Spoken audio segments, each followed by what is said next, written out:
right, so as you can see, looking at the screen, we have around 27 ad accounts pulled up here across our agency. And as of January 1st, 2024 to June 17th, 2024, we have spent over $4 million on Facebook ads. And this actually doesn't even include all of our ad accounts because we have some accounts that are in different business managers that actually aren't under our one business manager. But if we actually take a look, we have generated around $10 million in total purchase conversion value, close to $11 million now. And we've done that obviously at a return on ad spend of 2.69, close to 2.7. So we've spent this $4 million very profitably. And in today's video, what I want to do is just walk you through what I've learned from spending this amount of money on Facebook ads with the hope that it helps you scale your Facebook ads further as well. So with all of this proof aside, let's go ahead and jump over to the whiteboard.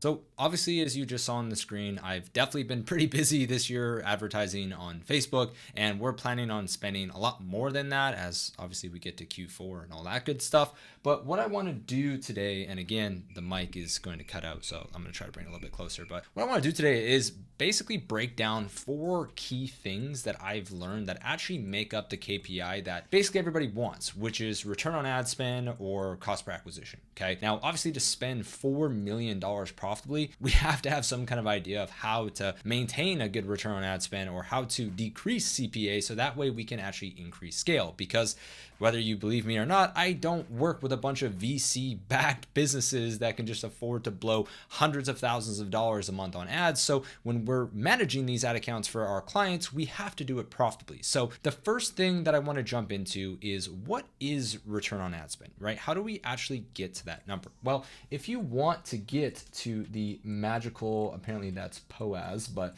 ROAS, or for a lot of people CPA, but CPA is a little bit different. So I'm just going to focus on ROAS for today. There's basically 4 sub metrics that are going to make that up. All right. So ROAS equals average order value times conversion rate times CTR. And I know that's really small, but I'm going to blow this up in a second. And if you divide that by your CPM times 1,000, you will actually get return on ad spend. And so now, why does this equation matter? And if you've seen this equation, amazing. If you haven't, well, that's what return on ad spend is. The reason why this matters is because we need to know what metrics to improve in order for us to increase our return on ad spend. And obviously, again, the whole reason why we're focused on return on ad spend here, or again, CPA, and again, CPA is a little bit different, but basically if your return on ad spend is going up, that probably means your CPA is going down. And again, if your CPA is going down, or at least if your target CPA is, $30, well, then that means your return on ad spend at $30 is probably some kind of number. At the end of the day, what I'm trying to get at is these 2 numbers need to be good in order for the big one, which is spend. And yes, I write like a 12-year-old, but we need spend, right? We need these numbers to be good in order to spend more on Facebook. So what I'm going to do now is actually take a look at these 4 metrics, break them down, and give you a better understanding of how we've been able to identify this and go aggressively on improving these core metrics to be able to spend that much more on Facebook ads. All right, so as you can see, I've now gone ahead and split up these 4 metrics. And the reason I've done that is because, again, these 4 metrics make up the big one, which is return on ad spend. And the reason why we care about return on ad spend or cost per acquisition is because that allows us to spend more money. And again, I've been able to spend quite a lot this year on Facebook ads. Not the most, trust me. There's people that spend $4 million a month. But hey, what I can at least show you is what I've learned. And again, the reason why we're going to focus on these metrics is because they are what actually allow us to spend more money. Now, if you're wondering what EAM is, that is our agency, Easy A Media. And so if you actually want help improving in these 4 metrics, there's a link below for you to go and check out our website and work with our agency. But I'm not here to sell our services right now. So I'm going to go ahead and dive in to these 4 things. So the first one up here is average order value, right? So average order value is basically how much people spend on your website. And now if we want to improve average order value, there's a few different ways to do it, but from what we found, there's 3 main ways. The first one is just the product that you advertise. And again, this is going to be chicken scratch. You probably won't be able to read it, so I'll just speak it out for you. But depending on what you're advertising, it will dictate your average order value. So For example, if you are a jewelry brand or a fashion brand and you have multiple SKUs, then obviously if you're advertising a $25 hat versus a $150 jacket, it's going to have a pretty big impact on your average order value. Now, the next way to increase average order value is going to be something called a bundle. And now bundles are awesome because what they allow you to do is put complementary products together. So if you have one main product and you have some smaller ones, you can bundle them together and people will buy them. Or what you can do is you can just sell more of your original product. So you could sell 2 of them or 3 of them. And the main reason why bundles work so great, and especially if it makes sense, it just is going to give people an easier way to spend more money with you. So if you give somebody the option to buy 2, and then on my last point here, you provide something called an incentive. And now again, an incentive doesn't have to just be an offer. With that said, offers will always work better. But to give you an example of an incentive that isn't an offer is something like, hey, okay, if you're buying bed sheets for 2 of your beds, so maybe you have 2 kids and you need, 2 twin sheets, then obviously that would be a reason. Like, hey, do you have 2 kids? Well, here, buy 2 of these, and that's a real incentive for somebody to buy 2 of your product. But if you can also apply an offer on that, it will obviously improve the rate and the amount of people who actually take you up on buying more than just one of your products, or for buying your product and something else. So again, bundles and incentives are going to be one of the best ways for you to improve average order value. And for the sake of time today, honestly, if you just take away the idea of trying to bundle your products and provide some kind of incentive that actually makes logical sense and some kind of offer to incentivize and encourage people to actually take it, that is an incredible way to boost your average order value, which again is going to help you boost your return on ad spend. If we can boost return on ad spend, then that means we can spend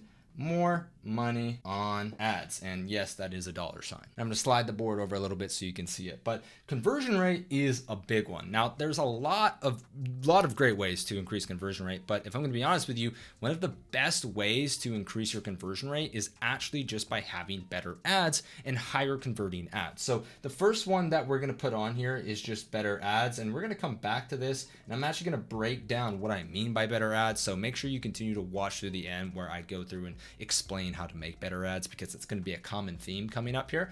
But the other way that you can improve your conversion rate is by using something called a landing page. And if you've never heard of a landing page before, a landing page is just a great way to make sure that the traffic that you're sending to your website is actually congruent with what they're seeing on the ad level. So if you're just sending people to your homepage, that can obviously convert well. But if you have a more tailored customer journey and you're going to a specific landing page that speaks with the angle of the ad. Again, say for example, you sell a supplement and it helps with knee pain, it helps with elbow pain, and maybe it helps with headaches, right? If you have an ad that is absolutely crushing going to your homepage and your homepage headline says, the all-in-one supplement and, isn't solely focused on the idea of how it helps with headaches, that's not going to convert well as a page that's totally tailored towards how your supplement helps with headaches. So landing pages are a great way to basically optimize your customer journey and make sure that your ads are actually going to convert well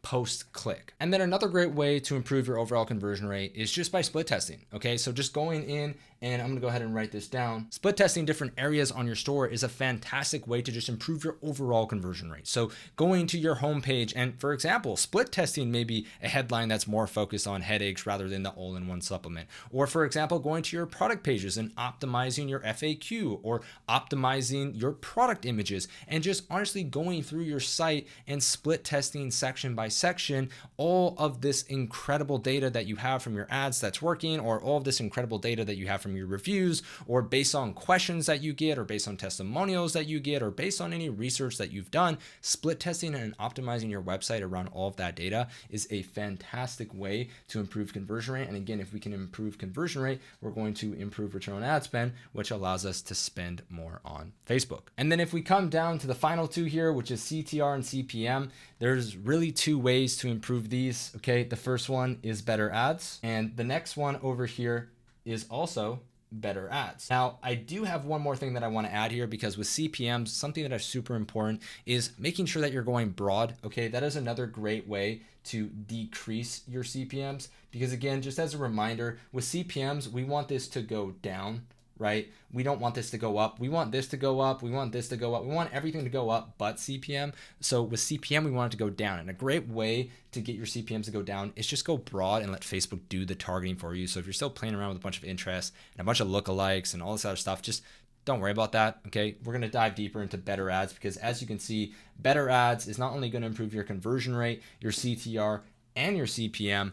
It's basically going to be the main thing that scales your entire business. So with that said, if you're still hanging around, I'm actually going to break down how we create better ads because obviously just me telling you to make better ads isn't that helpful. So let's go ahead and dive into it. Let's dive deeper into what better ads actually are, right? Because it's very easy for me to sit here and say, make better ads, right? But first off, I just want you to understand that the reason why ads are so important for your business, and the reason why you need to get better at making better ads is because that's what separates you from everybody else. Okay, even our agency, we are literally hired to do one thing, and that's make better ads than what the client is currently making. Because what you're currently doing, whatever position you're in, maybe you're spending $10 a day, or maybe you're spending $10,000 a day. If you're trying to scale, you need the creatives that can actually do that for you. Okay, because right now your bottleneck is 9 times out of 10 going to be creatives. Now, with that said, if we focus on bundles and incentives and increasing average order value, that can also help you scale. But the main thing that's really going to help you scale is going to be better ads. Because again, if you have a better ad, it's going to improve your conversion rate, it's going to improve your click-through rate, and it's actually going to lower your CPMs. So first thing when it comes to better ads, and we've now made I don't know how many ads this year, I would say probably thousands at this point, but the number one thing that we've noticed from our ads that actually do the best is that they're actually focused on what the person wants. We're making our ads from the perspective of what does my ideal customer want to see? Or if you ask me, ads that put the customer first, okay? And the reason why that's so important is because there's so many times I see brands making ads and they're like, look at us, look how cool we are, look how awesome our product is, and you need our product. You know, we don't care about you, but you should come and buy our stuff. And that couldn't be more backwards, okay? The best ads are the ads where all we're talking about and all we're focusing on is what that customer cares about and what they want to see. Number one thing that I have learned this year is that your ads you shouldn't be thinking about, okay, how am I going to sell my product? What you should be thinking about is what does my ideal customer want to see? What would stop them in their feed?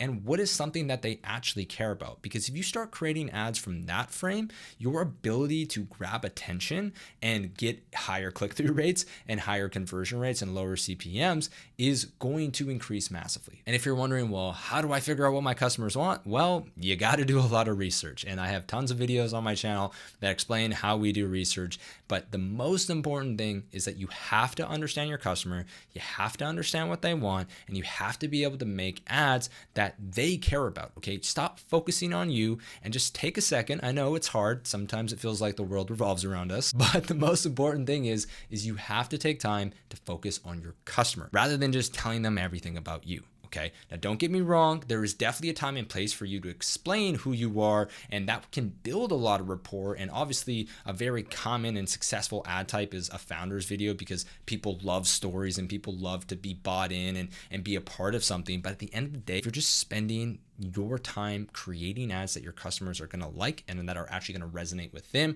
you're going to be far more successful than just trying to show off yourself. Okay, so that's the first thing. Now, the second thing, and this is a big one, and these two really work together, it's going to be doing something called building identity. What I mean by building identity is that your ads call out to a specific person, okay, and your ads feel relatable, right? I want you to think about a time where maybe you were scrolling through Instagram or you were scrolling through TikTok, and I'll give you an example because I like to play golf and I get a lot of golf reels on my Instagram. And for example, I see one where it's like when you and your friend are playing golf and he hits one in the trees and you hit one in the trees and you both look at each other and just hit again. A very random example, but that just goes to show you that to me, when I see that, it's very relatable, right? Like, yeah, I've done that so many times. And what I want you to focus on is that reel, for example, called out a specific identity and they were able to tap into something that was very niche to me, right? Whereas, for example, if someone who had never golfed before or never done that before was trying to make an ad for me and trying to build relatability, but they didn't know anything about what actually goes on, I'm just going to scroll right by that ad because it's not relatable. And again, it doesn't build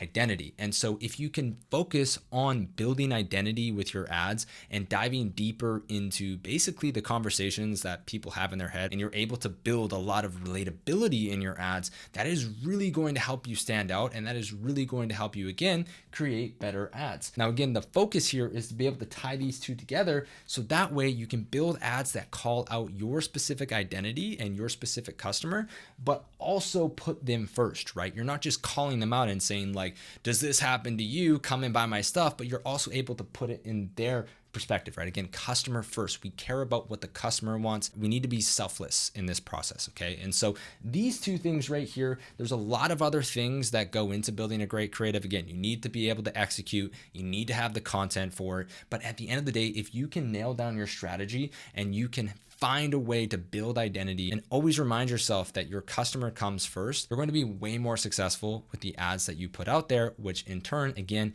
is going to increase your conversion rate, increase your CTR, and lower your CPMs. Because at the end of the day, all of the numbers that are on your screen, that $10.8 million that I showed you in the beginning is $10.8 million worth of value that we have given to other people. Okay, so if you spend time focusing on them rather than focusing on yourself, or rather than clicking in the ad account and trying to find the best Facebook ad hack, you're going to be far more successful and you're going to spend much more money more profitably on your Facebook ads by going back and creating better ads and focusing in on your customers rather than playing around with things that just really aren't going to move the needle. So that said, if you found this video valuable, all I ask is that you click the share button down below and send this to someone else who you also think could get value. And if you do happen to be a multiple 6 or 7-figure Shopify brand looking for a team to help you create better ads, there's a link down below for you to fill out our application, and we would love the opportunity to potentially work with you. With all that said, thank you so much for taking the time to watch this week's video, and I'll see you next week.